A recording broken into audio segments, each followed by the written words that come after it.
Everyone has some idea of what their ideal life looks like, whether it means affording to travel freely, coming home to a loving family, or having all the cats and dogs in the world. But things are getting harder by the second. It can be nearly impossible just getting out of bed in the morning. Why is it so much easier giving into negativity than it is to get out of it? Depression doesn't just weigh down our shoulders. It lies, often telling us that we're not in control of our lives, but we are. Whatever you're going through, know it's not always going to be like this. Here are 8 tips for dealing with suicidal thoughts. 1. Don't spend the night alone. When you're suicidal, it will be tempting to isolate yourself. Do you lock yourself in your room, shut the blinds, and hide underneath your covers? The thing about depression is that the darkness will welcome you, but this only makes you susceptible to believe your negative thoughts. Watch out for your safety, and don't spend the night alone. Call up your family, friends, or lover. Tell them how you're feeling. If possible, sleeping over at their place is even better. Having company around can do wonders for you, because it means keeping those bad thoughts at bay, or allowing the new environment to boost your mood. 2. Cut off all ties with toxic people. Research shows that keeping toxic people in your life isn't just stressful, it can actually kill you. One study showed that subjects in negative relationships had a higher risk of developing cardiac problems. If someone is abusing you, physically or emotionally, please call the police for help. Your life might drastically change if your family members or partner are the toxic ones, but realize that they're putting you in more pain than they are supporting you.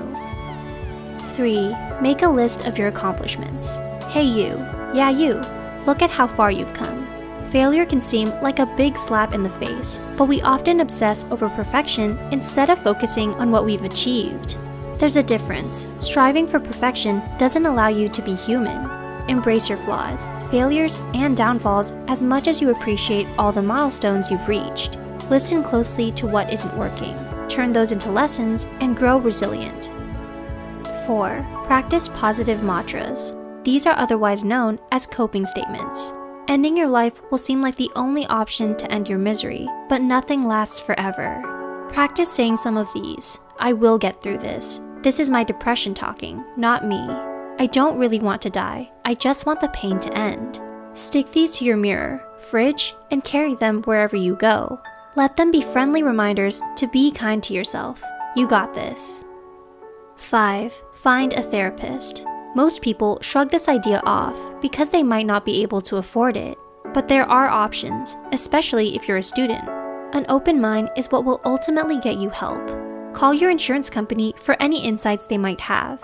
It never hurts to ask your family doctor, too.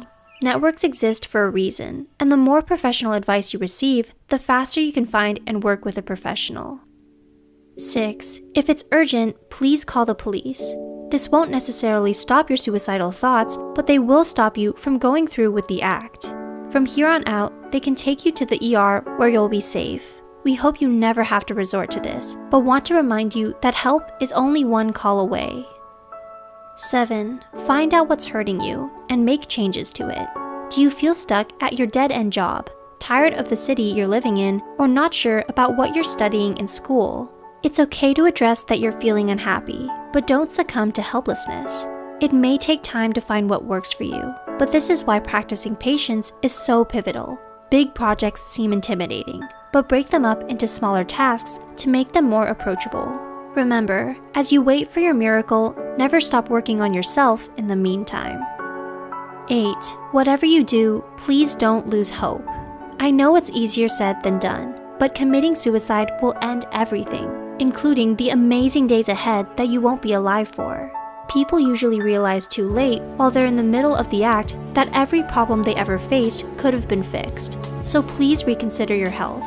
You deserve so much more. What do you do to keep going or stay inspired? We want you to know that you're not alone, and we're sending our best wishes your way.